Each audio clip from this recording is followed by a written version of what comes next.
that journey from just getting into sales to becoming really good at sales, and then being able to articulate it to other people. That's what we're going to be talking about today. This journey is different for all of us, and the ingredients vary. But to hear other people's journey is very helpful. And that's something that I'm trying to do more of on the podcast so that you can learn from other people's mistakes. You can learn what the people who have become successful are focusing on, what they're doing differently. And I think this is helpful because it'll save you years of trial and error. Because so many of us, we go down the wrong road for too long, or we think we're on the right road and then find out we're not. I think once in a while, a couple times a week, we need to stir it up, kind of just check in with ourselves. Are we focusing on the right things? Are we building our mindset as much as our skill set? Are we accepting that it's a performance profession? Now, when I say that, people go, oh, it's not a dog and pony show. But you have to understand, when you're interacting with people, people are perceiving you the way that they perceive you, not the way you intend. They cannot see into your heart. They can only hear the words you say, see the gestures you make, hear the tonality, and they're making impressions. It's a performance whether you accept it, acknowledge it, or not. You're in the game whether you accept it or not, whether you believe it or not. And I did a post on LinkedIn about this. And there was a couple of people, not a bunch, but they were like, I don't want a performance. I don't want a show. I just want the facts. No, you don't. If you just wanted the facts, you would get on Google and search and buy it off of the cheapest place. But what do salespeople do? They make you aware of the possibility. They craft a solution for you. They communicate the value, have you focus on the things that you should be focused on. Think about the last time you went to a doctor or the last time you looked in the mirror. It might have focused you on certain different things, right? As mammals, we all want to be comfortable. The problem is if we stay comfortable long enough, we get very uncomfortable when we find out that we shouldn't have been so comfortable. So let's get into it today. Our guest today is a career salesperson and on his own time has written a book about his journey to become an A player, the distinctions that he has found. And we're going to dig into this. This will be put up on YouTube as well if you'd like to get a video view of it versus just audio or watch it again. Also on YouTube, I'm putting up my funny videos that I share on LinkedIn. If you could support the podcast and me by just giving it a little like, a little comment, a little share, mention that you heard about it on the podcast. I'd appreciate it. It's Brian G. Burns on LinkedIn, or it'll be on the company page, The Brutal Truth About Sales and Selling podcast. Also, before we get started, are you incorporating video into your email outreach? Maybe not on the first one, but maybe on the second one, maybe on the first one. Try it, experiment with it, because video is one of the few things that is really breaking out this year. It's blown up my business on LinkedIn, getting hundreds of thousands of views on my videos. Video email allows you to share your enthusiasm, your emotion, your sincerity, your personality. It's a performance. Even if you're right, it's a performance. Send a video, send a text, see what the difference is. We're connecting with human beings. If you still think that you are working at the logical level, you're just wrong. You might not find out about it for years, but the sooner you recognize it, that we're selling to mammals, and we have to approach them that way. Also, at the very end, I'll sum up the courses and tell you what's new. Here we go. Hey, Gabe, welcome to the show. As a way of getting started, give us a little background on yourself. Thanks. It's a pleasure to be here. Thanks for having me. So my name is Gabe Biondo. I'm the author of Bridge of Fire. It's a sales book that I wrote and published a few months ago. I've been in sales for 20 plus years, a couple of decades for sure. And I've kind of done everything, door-to-door sales. I sold some technology along the way. And my latest position is in the technology field right now as a sales leader. Cool. And how'd you get into sales? So it's interesting you asked that. So I got a scholarship to play drums in college, and I just thought for sure that was what I was going to do with my life, just be a drummer in a rock band, and that obviously didn't pan out. But during that time, I was a technician, so I was installing cell phones in downtown Houston, and there was a customer satisfaction issue where this lady walked out. She was furious. She was, at the top of her voice yelling about her bill. And I mingled with her a little bit, talked, and just serendipitously, the vice president was just a few feet away, and he heard us talking, and he said, "Hey, look, I'm going to put you in the sales department." And, back then, this is when you installed cell phones inside of cars. So it was a pretty tough sell, and my nearest, iPhones or Androids? Not iPhone or Androids. They still had a cord, connected to it, and you had to hang it up and pick it up. How'd you put your car in your pocket then? You just didn't. It didn't work. The pre-internet days. I actually sold the internet too, which was a fascinating thing. But I was very young. I was about half the nearest salesperson's age, and I was very doubtful, fearful of even going through it. So after sales training, he said, "I'm going to hold your job for a month." And that kind of fueled me a little bit. It's like, these guys, I didn't believe in me, but when they started not believing in me, I was like, well, no, we're going to go after this. So I quickly rose to the top, became number one in the region within a few months, and then eventually number one in the country. And then I moved to Austin, Texas, and got into IT sales, and have been doing that ever since. Cool. And what do you think differentiated you from everybody else? It was some patterns. I was not formally trained in sales. So I found a lot of patterns. I found that when people are in scarcity of time, they tend to make decisions a little bit faster when they fully understand. So it was really, truly just focusing on the customer and getting outside of the gimmicky sales stuff, always be closing and all that stuff. Thankfully I wasn't trained or raised in that time frame. So, and it was kind of a little bit higher end sales, because these contracts back when I first got started, $500-600 a month, for a luxury item essentially. And so it was really just understanding the product and really getting to the customers why they wanted it, and quickly being able to differentiate if it was a necessity or if it was a luxury. And then I kind of sold to either one of those. Yeah, cool. And writing a book, I wrote a book. It's a lot of work, isn't it? It is a lot of work. Yeah. It's a lot of mental wrangling, I was, a little afraid of the detailed work of the who's going to design the cover, how do I get it published? But really that was kind of the easy part. It was a little tedious. The tough part was focusing the time, sitting down and just doing it. And it was almost like a marital dispute in my brain, right? It was like, fight. Who's going to read this? Why are you qualified? And then I'd kind of make up with myself a little bit. And then I would kind of enter into as soon as I focused on who am I trying to help, then everything just kind of came out. It became a little bit easier. And what's the book about? Tell us about it.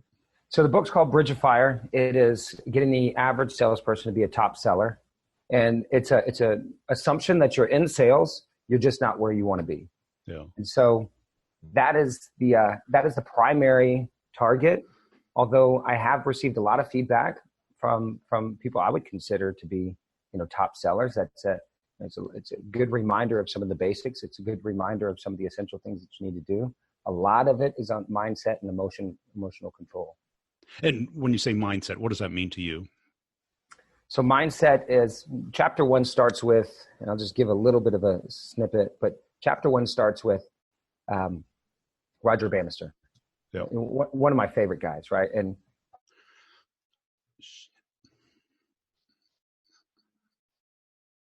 it kind of goes into detail of, how that happened, but it's not my favorite part of the story. My favorite part of the story is after he broke that 4-minute mile, 45 days later, a bunch of people broke that 4-minute mile. Right. So they kept time, for 2,000 years, nobody ever did it. As soon as he did it, a lot of other people did it. So the mindset for me is finding your mentor, finding the book, finding the coach, finding the podcast, finding the people out there that you want to have this click. You want to say, if this guy can do it, I certainly can do it. And then that'll kind of fuel you a little bit. Yeah. And who was that person for you? That was a lot of people. A lot of people. I mean, you were surrounded by them. If they can do it. Right. And that was the biggest thing, that I put a lot of these sellers on pedestals. And when I started to, it was funny because I was younger than a lot of them. I'm not anymore. But back then, when I started digging in, I was genuinely curious on how they were approaching things, and they were getting increasingly frustrated because I was asking things that they weren't doing. And so then I was like, okay, the absence of them doing this, let me just try it. Let me start doing some of these things. But it definitely was that, man, if this person can do it, I certainly can do it. Now, you can't, or can you change your mindset in just a second? Did you build habits, daily sequences? Habits. Yes. So, I gamify a lot of things. Sales can be the most lucrative and rewarding thing. It's an instant gratification game, and what the difficult thing for us people that love that instant gratification is to delay that through a process, right? I forget who says this, like, you can't work out one weekend and just be fit for life. Right. So knowing that, I had to make the calls. I had to do all of the cross networking, triangulating my contacts, staying up, following up appropriately. Those are the things that I began to do. And then once I saw the progress, I was in pursuit of progress. And to answer your question kind of succinctly, like, what I built was, as soon as I find progress, I'm going to pursue that progress. And it wasn't chasing, wasn't shotgun approach. It was, okay, they called me back. They responded to my email. They're showing signs that they're more interested in really chasing that stuff down. So it was really focusing on stuff that's most likely to close. Right. People who are interested or receptive. Right. Like I put in the book, hope plus hope just equals more hope. Like you got to get away from that. It's just activity. Right. What do you think some of the key differentiators are between, like, what I call A players and B players? Right. I think a lot of it has to do just in a strong belief that you can do it. Yep. I think after that, I think that is a primary component. After that is understanding that the work has to be done. Yeah. And it gets to be done, right? We're chasing after some monsters, with lots of commas in the amount of revenue that we can close. And it's the same process as knocking on a door saying, hey, I have this product or service. Are you qualified? Are you a qualified buyer? And I even did door-to-door sales a long time ago. And it was, once again, just doing the work. You had to knock on the door. You had to engage in the conversation. You had to be not necessarily an expert on your product, but you had to be well-versed. Yeah. You had to be able to talk to them. I had to be able to talk to them. Right. That's another thing. So another, A player component too is understanding the ebbs and flows. A good buddy of mine told me recently, it's not about the speed, it's about the direction, right? As long as you're headed in the right direction, then you could start to adjust your acceleration, but you have to make sure that you're headed in the right direction. You can't, be running east chasing a sunset, right? Yeah. So, today you're more in a B2B sale. Is that true? Or, that's right. Right. Large deals? Large deals. Okay. So that's the exact opposite of door-to-door. It's opposite of door-to-door. Yeah. Same components, though. Well, a lot more components. Lots more components, for sure. Because door-to-door, you just got to pick the right neighborhood at the right time. Right. Yep. And you got to knock. Right. The bigger the deal, you focus more on whose door to knock on, what they care about. Yep. And not giving up and building the deal with some momentum. Right. Right.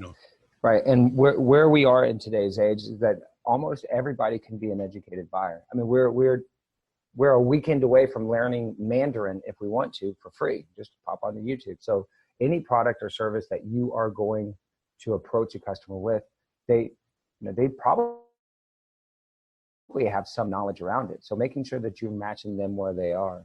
Yeah. And how do you coach your reps today? What do you see as the definer between A and B player? Because I've never seen the hardest worker be the best salesperson. Agreed. That's a tough question. Because the grinding appears great to managers. Managers love that. But in the door-to-door, it's probably super effective. But if you're selling private jets, you can call 1 million people, but if you're not talking to the person who has a budget, a need, and an interest in and cares about Right. It is funny you say private jets. I have a second book coming out called Stellar Seller that does focus on that type A. It's in the works. I hope to have it published by the end of the year. If not, it'll be in Q1. But I do interview a guy who sells jets. Yeah. And, one of his quickest sale was a $50 million G5. I think that's what it was. I don't have my notes in front of me, but it was an opposite type of sale, right? So his customer approached him and said, can you find me this within this budget? So he had to go and find it. And he ended up buying from, I think, Verizon was a used plan. Anyway, so when that A player, when you ask that question, sets aside the emotion and just gets the work done. Yeah. And in my first book, Bridge of Fire, chapter 4 talks about fear. And really, truly, there's a few paragraphs in there that's like, I can fix, when you say how I coach my reps, I can fix bad decisions. I can't fix indecision. The lack of picking up the phone, the lack of digging into the data, the lack of directional. I can't fix lack of. Right. And I could tell you to do more, but I can fix, hey, you're chasing the wrong person. Hey, these are the types of clients you should be going after. Let's review the data in this way. Let's create a little bit more symbiotic process.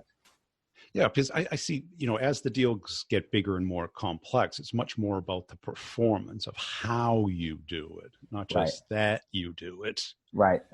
And I think today we're so focused on the amount of calls. Right. And I agree. You kind of hit this curve where it has diminishing return or negative return. Right. You're right. The how-to and the quantity of different results. Yeah. Make 55 calls today. If you don't really know how to, if you did know how to, you want a 10% return. Okay. What if you made 7 calls and got the 6 of them? Yeah. Right. So I do 100% agree. So it is coaching the reps to a performance metric and then teaching them. I'm huge on practicing. Yeah. People call it role playing. I call it practicing because people don't like the word role playing. But when we practice, it's not, hey, Mr. Customer. Right. It's more like, okay, let's talk about what actually could happen during this conversation. Let's throw curveballs at each other's head and let's see if we can, hit it out of the park. And that practice gives confidence, but it is practicing. On a not so recent situation, rep calls me up and said, it was a horrible meeting. Large customer, horrible meeting. I said, awesome, man. How much time did you put in prior to going into the meeting? It's like, nothing. No. That's all was bad. No. We all play baseball, right? The baseball game or football game or whatever lasts just a few quarters or a few innings, but you practice all week for it. Yeah. And you run the base over and over and over and over again, and you shag the fly balls. In that practice, I think that in our youth, whether we're in dance or gymnastic or volleyball or football or baseball or practice, we have all these coaches. When we get into our professional lives, specifically sales, we stop practicing. We stop getting coached. We think of That's it. We look at it as like riding a bicycle versus playing a sport. Right. Because when you're 7, you learn how to ride a bike. And if you don't ride a bike until you're 27, you can still ride a bike. Right? There's no talent other than speed and distance. Right. But since we're performers, we have to practice. And there isn't an easy way to do that unless your manager kind of either makes you or engages you to do it. Right. So you got to make it fun. And the reward of having that, when we talk about that instant gratification, because sales is somewhat a binary, response system. It's you got it or you didn't. Right. Yeah. There's no almost hitting your quota. You either did or you didn't. Right. Accounting doesn't look at almost.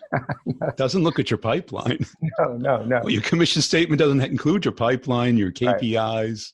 Right. And so another thing too, going back to that A player, excuse me, is the self-talk, right? The telling yourself stories and believing it without having empirical evidence. Well, they don't have any money. What do you mean they don't have any money? I just saw a commercial. That has to cost money. I drove by, the lights are on, that costs money. And so when it becomes this, I talk to them and they don't have the budget for it. Well, when's the last time you talked to them? 3 weeks ago. Like, was anything changed? And so it's the self-talk and the stories we tell ourselves. Right. And whether or not we believe it. And then that third component, the critical component, is that actually true? And a phone call, an email, something can get us the truth. And that's what I truly challenge, the sellers that I engage with, is that seek the truth with evidence, right? Don't believe your own stuff, because that might not be true. Right, because your subconscious mind is trying to keep you comfortable. Right. Yes. All it cares about is your next meal, your next nap. Right. It can't think beyond today. Right. So consciously, we've got to train it. Right. That, we're in B2B sales. Everyone's got budget. Right. It's a bullshit excuse. Right. Yep. You can go online and see if they've got money. Right. So true. You got 1,000 employees and you're growing. You've got money. Right. They don't have reasons to do it. You don't have an engagement to do it. You're not interested enough to take action. Right. And what I've always found with B players is they blame everybody but themselves. Right. And stay in that little comfortable cocoon. Maybe they're even C players where there's the economy. I had somebody tell me it was the economy this week. Really? You realize it's the best economy in the history of economies? It really is. It might get better. Right. But relatively, it's pretty good. Yeah. It's not, 2001 or 2009. Yeah, Those were not good economies. Right. And truthfully, I mean, that's my former position. That I started my job as a field seller, B2B, in the technology field in June of 2008. And I miraculously won the trip it was called a Fast Start Award. And so I was in Lisbon, Portugal when the financial crisis, and I turned on the TV and I was like, what is going on? I turned it off. I leave the country for one day and look what happens. Exactly. But yes, you're right. Like the people who believe their own stuff, and then worse, they act on it or fail to act on it, puts them in this vicious cycle of non-producing results. And then, so it's this, it's just this reciprocating thing of it's not going to work. So my effort is kind of lack thereof. Right. Or no action. See, it didn't work. So now my belief is solidified. And when you transition an account, and it's happened to me and for me, and this is what on my journey to be what I consider myself a stellar seller is, I've seen it happen, and it was a gut punch because there was nothing to blame. This account doesn't do this. They didn't do this. They didn't do this. It moved away from me, and Sally salesperson gets it, and everything pops. Yeah. And then, it's because I set it up for success. That's not true. That wasn't true. There were some different belief systems. First of all, there was different activities, and there was the right activity with the right people that got the right results. Yeah. And how much do you think it is about understanding how companies buy? Because I think too many sellers look at it as a black box. Right. They stick with one person. Yeah. The my guy syndrome. Yeah. Or my girl syndrome. I actually interviewed customers for my first book in Bridge of Fire, and it's from the mouths of customers. And the common theme is they all know we are a for-profit business. Every single one of them do. You're not volunteering. Right. And I believe that the worst thing a salesperson can do is disguise themselves. You're a salesperson. You are a salesperson, and they are well aware of that. Yeah. So when you engage in sales type behavior, you're not being a chameleon. You're not an accountant asking a bunch of sales questions, and you're not a salesperson asking a bunch of accountant questions. You're a salesperson asking a bunch of sales questions. What is the purchase process? Who else is involved? Where is the delegation of authority in terms of revenue? Is it $250,000? Is it $1 million? How much do you have in your budget? I mean, asking these questions are no longer taboo. It's like, is this budgeted? What is the compelling reason? You follow this model of sales control, and you get answers, and you can act on that. And then there's this equity of trust built on both sides. They say what they're going to do. You say what you're going to do. And that's where the relationship is formed. Yeah. It doesn't have to always be closing. Oh, drop your pen, have them pick it up, have them sign the PO. None of that stuff anymore. It's such a good process right now because we are in a healthy economy. If you are representing your product the best way that you can, and you have identified a certain set of customers that have that need, you can make a good living. Yeah. What were some of kind of the epiphanies that you had during your career? Yeah. So I talked about one of them when accounts got transitioned away. One of the epiphanies that I had was When I was at a large computer maker in Austin, I moved into what's called a large opportunity rep. So it's LOR is what it's called. And it was one of my favorite positions because it was a group of us and we were, like chest beaters and worked on Saturdays, and we just, really thought. But the biggest epiphany was when I moved into that division, when you started adding zeros to the size of the deal, the process didn't change very much. Because I thought, oh my gosh, this is a $10 million deal. Oh my gosh, this is a $6 million deal. I'm used to $40,000 and $50,000 deals. But the process was still relatively the same. It was the intimidation and it was the anxiousness that I put into it that destabilized the process, where, I had a couple of great customers kind of shake me a little bit and say, hey, calm down. Here's how we need to do this.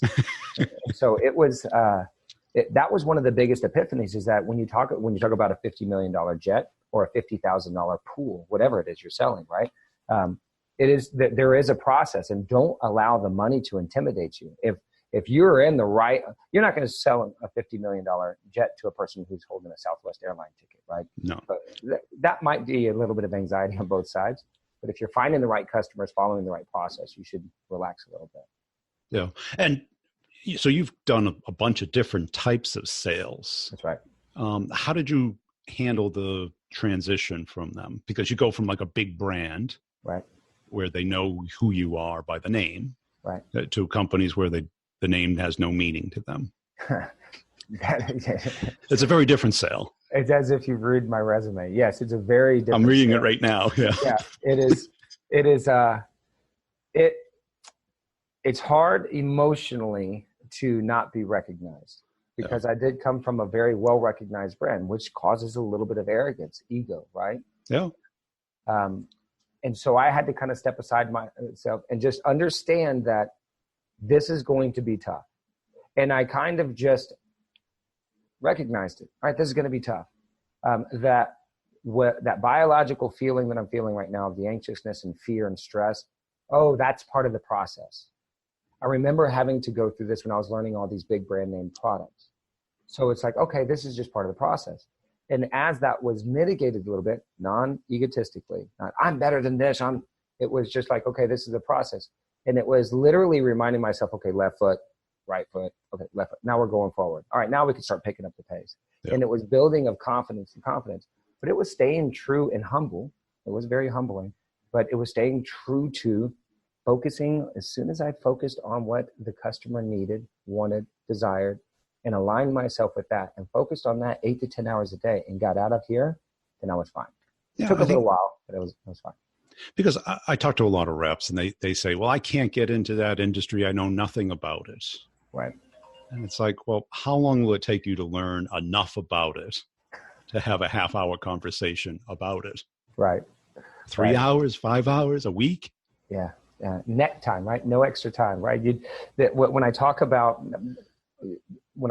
kind of my leadership, some of the things that there's a lack of tolerance for the words. You can't start sentences with "I'm not good at," because you can become good at it. I'm not good at email. Get good at email. Yeah. I'm not good at time management. Get good at time management.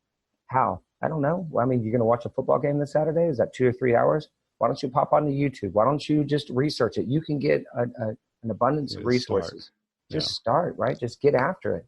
Don't start the sentences with "I'm not good at." I'm getting good at. Let's transition that vocabulary. How are you getting good at it? I'm investing at least 2 hours, and after work, I'm going to put 5 hours in over the weekend. And that's the type of, when you talk about the A players, you don't necessarily have to tell them to do that. They recognize it right away. I'm not qualified to do this. I need to get qualified quickly. Yeah, it's the old runner's trick where it's like, don't think about running, just get out of the house. Yeah. Start walking. Right. And walk as far away from the house as you can. That is a great trick. Right. And then all of a sudden, let's jog a little, turn a podcast on, and now you're running. Right. And shut up. Keep going. I was, before I started getting back into shape, I heard, I don't know who it was, but I had something going on in the background. And I was like, my excuse was, well, I need better shoes. Well, that's what, Yeah. and I think I had suit pants on and like an undershirt on, and that person, whatever podcast was like, you don't need to wait for the right trainer, right shoe, just get after it, start doing something right now.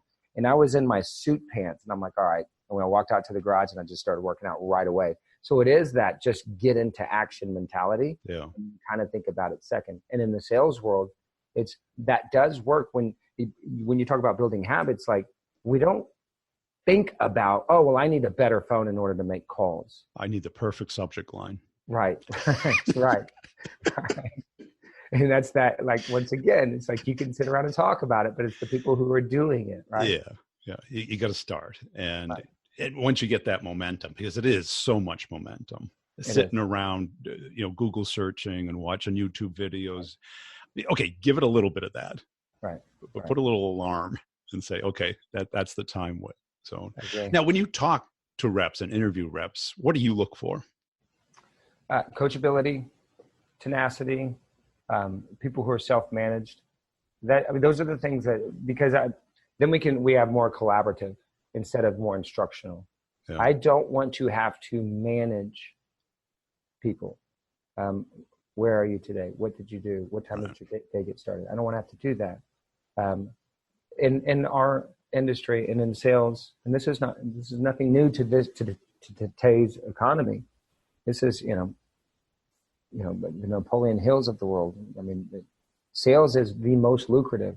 If I have to motivate you to potentially put a couple of commas in your W-2, you're in the wrong seat, and even if it's not that big, it's, I look for one of two things. Are you in sales because you need the money, or are you in sales because you want the money? It's harder to help people who need it, but I can help them. Just depends on how bad do they want it. And I'm looking for the want, right? The easy way doesn't exist. They don't hand out these sizes of W-2s if it's easy. And I know it sounds cliche, but it is. It's mentally strenuous, first of all. And then you have to understand products, second of all. So there's studying and there's self-discipline in that. And then you have to manage yourself and your own procrastination and the human tendency to be lazy, right? And so I look for people who are well-adjusted, but well aware that this is going to be on them. We're going to have this understanding that I've done it. I've got here. I can help you and show you. And every once in a while we can vent and talk each other off the ledge. But like after that 7-minute period's up, we're back at it. Yeah. And I don't think people talk about that enough. I think people are getting soft on this, but if I don't sense that self-motivated, money motivated, because that's how you get rewarded in sales. Right. If you're motivated by your vacation time, we're going to have an issue. Right. I saw a sales rep posted on, I made fun of the people asking how much I never asked how much vacation time. No. I mean, if you did, you were probably working on vacation anyway. You're like, and I'm like, if somebody during the interview process cared about vacation time, I'd be like, thanks for coming in. Yeah. I go, you can take your vacation. Right. But now, this is not on the list of things to talk about. Yeah, right. That's so true. Yeah, some other things I look at too is whether or not they have ongoing, investment into themselves. Having written a book, and what I went through a lot of self-doubt, a lot of just mental beating myself up. And, some of the times I would get up, I would drive to a bookstore and I just rub my fingers on all the books, not in a creepy way, but just going, each one of these authors probably went through the same stuff. Oh yeah. And each one probably had some self-doubt. But if I could pick one up right now, and I would do this in the self-help section or the business section, I'd flip to the middle of it and I'd read 2 or 3 paragraphs and I would get this nuggets of information, and it inspire me that as soon as I start, just like in the sales world, as soon as I start to focus on who may be able to benefit from me being alive in this body, walking this planet, then that motivated me. Yeah. So I read a lot, because other people have experienced whatever it is, right? And it's almost like cheat sheets to life and to sales. That's it. I call it a genius learns from others' mistakes. Right. Because you've made them, I've made them, and everyone else can repeat them, or they can say, I'm not going to make that. Right. If they say just get started, I should just get started, not sit around waiting to find the perfect subject line. Right. The subject line. Right. Yeah. There's something called survivorship bias. I'm sure you're familiar with it, but yeah. You look at that one building that's standing and go, oh man, they don't make them like, but you don't look at the thousands of them that have crumbled. Right. Yes. Yeah. And in survivorship, it is looking at, okay, all of the other not Michael Jordans, what did they do or not do? Right. Right. And what was a differentiator? You look at the one building and you're like, okay, there might be a lot of things that are differentiating that from surviving, but let's look at everything else that didn't work. And you're right, that geniuses learn from other people's mistakes. It's like, I look and I read some of these horrifying things that have happened. So, okay, I'm not going to do that. Yeah. Right. Because that seems, arduous. Now, if people read the book, what will they get out of it? They'll get tips and techniques that they can immediately apply. Yeah. What I hope they get out of it is the belief in themselves and the inspiration. I hope that they get the just do it mentality, the just start mentality. Just start, yeah. Right, just get after it. And the final chapters, it kind of goes over ego. What I've seen a lot is success tax. You get this monicum of success, just a tiny bit, and then Dunning-Kruger effect. That's it. Yep. And I mean, that's it. I'm not going to answer the phone on Friday. Why? I'm a top seller. Yeah, it's got to be the economy. Yeah, exactly. And so what happens is that you get up there, you get a little bit of success, you get a taste of it, and then you stop doing the work. Yeah. And so hopefully this helps those that, once again, it's for the average salesperson that wants to get to the top, right? You run a sales organization, the top 20 of the salespeople pay for the bottom 80. So get out of that bottom 80, get to the top. You get to win the trips. When you walk across the stage, you get highly recognized. But keep your ego in check and just keep doing the work.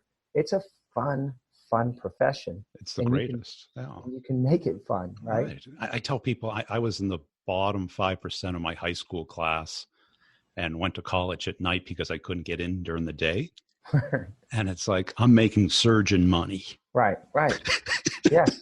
And you are. I was with a buddy of mine in Denver, and he's in the same industry that I'm in. He's in sales. I'm in sales. We're taking this long walk, beautiful walk, downtown Denver.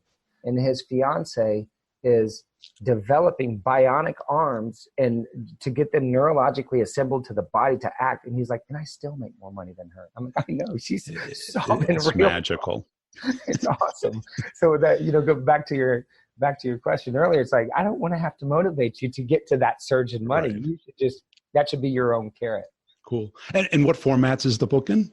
It's on Amazon. So you can type in, Gabe Biondo or Bridge of Fire.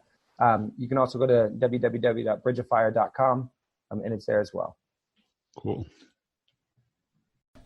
I love hearing the stories because there's a lot of similarities, but a couple of uniquenesses about it, and that they're kind of orthogonal to what you think of as great salespeople. They're not the glad-handing Mr. Personality or Miss Beauty contest winner. They're normal people who figure out how to connect with other people, who figure out that outward mindset to build empathy and curiosity and concern for their clients and be able to communicate that. These things are not intuitive. They're counterintuitive. They're things that you have to develop. They're not innate. They're completely advanced skills that nobody teaches. But you have to first become aware of it, conceive of it in your mind, believe that you can do it, and practice it. Have your mind focus on what the other person cares about. It's the most common problem because everything spurs from it. You can't really listen unless you have empathy and curiosity and interest. You end up talking because you don't have the outward mindset. And the other person may be receptive to it. And we live in this world of sales where nothing works 100% of the time and everything works at least 1% of the time. So it's very hard to think of this as a science. There's elements of it. There's psychology, neuroscience, sociology, all of that. It's all good, but it turns into this wild mix. I look at it this way. I came up with this analogy driving to do this podcast because I just came back from a trip. And if you think of the highway, is how we think the world really works. But with order, with lanes, with limits, with laws, with a license, a registration for your car, police officers keeping track of everybody beeping at each other if they do something wrong. People have to signal to move, should signal to move. People kind of mirror each other. Now, that's how we think the world works. But then you go to an airport, and that's how the world really works, where there's some organized lines to like check your bags. They're somewhat organized, or to check in and get your boarding pass. But then you get it to the security line, which is a little bit of mayhem. There's different levels, clear, crew, the rest of the unwashed masses, of which I am one. And then you have to go through the security process. Now, you're talking to somebody who's done this no less than 1,000 times. And even this time, I ended up leaving my wallet in my pants pocket. I used to be like George Clooney in Up in the Air, that movie where I just had a system. And I still have a system, but I'm a little rusty, not traveling as much. He could pick out the lane. He could scope people out. He knew which one to get in. He had his routine. See, the airport is how the complex sale really works, meaning it's somewhat civilized, but it's a little bit of mayhem. Where you have, if you ever walk the halls from the gates, where people will walk 3 abreast, taking up the whole hallway, and their little cart moving back and forth, and then they'll stop without even looking, and everyone behind them trips into them. Or you got people running around, or people putting their shoes on as soon as they come out of the little metal detector, x-ray machine. Everyone's doing what's best for them at that moment because they can't think ahead. Houses like the complex sale, this is how companies work.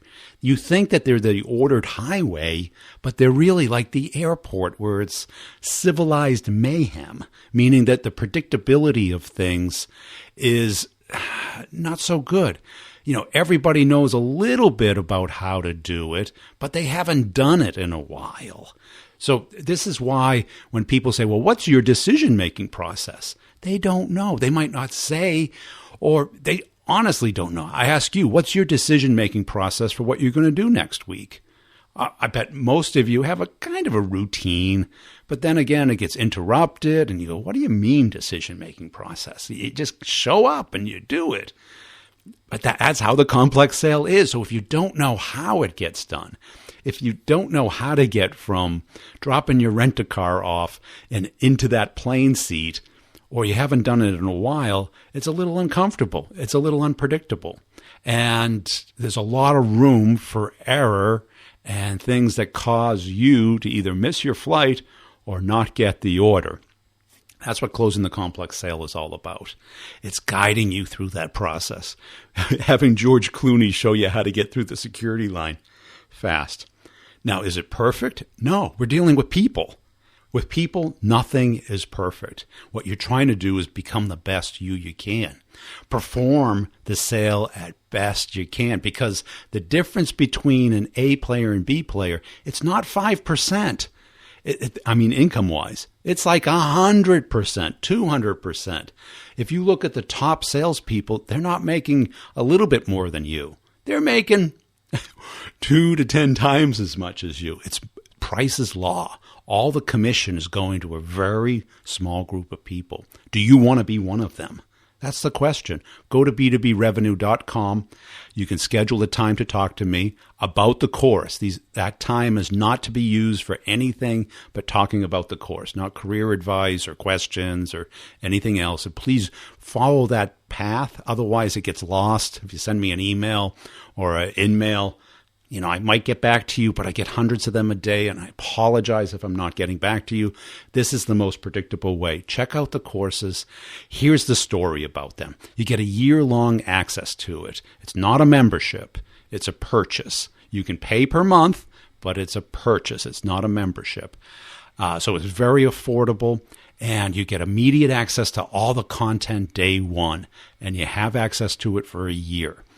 And with that, you have office hours every other Friday for 1 hour, which is a Q&A, case study, update, samples, It's a great hour. Everything is recorded and put back in the course. And you get unlimited one-on-ones where you can apply the course to your deals to help you close them.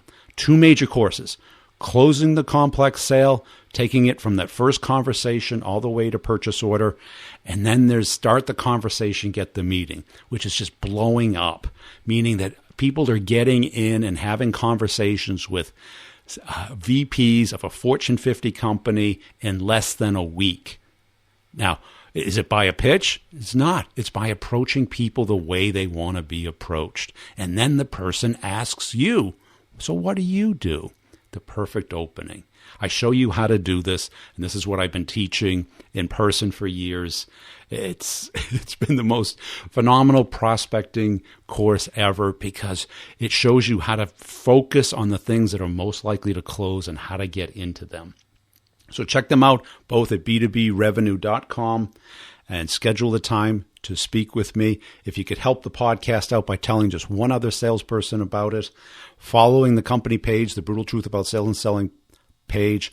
There's 2 other podcasts: Sales Questions, Brutally Honest Answers, which is a Q&A podcast, very short, to the point. And the other one is the B2B Revenue Leadership Show, which has to do with CEO, CMO, and CSO issues, if you're interested in that. And there's a lot of good topics there as well. So check them out. Really appreciate everybody's time. Also, check out Pipedrive. I contributed to some of their content. So, of course, it's got to be the best out there. Yeah, pipedrive.com. You get 60 days free trying it. It's the CRM I use. Brutal Truth, coupon code. It's in the show notes. Are you checking out the show notes? Do you know how? Go on YouTube and find out if you don't know how. There's a lot of gold in there. There's a lot of treats. There's an email to show you how to get your manager to pay for the course. But you should pay for it. You should dive in. This is your year.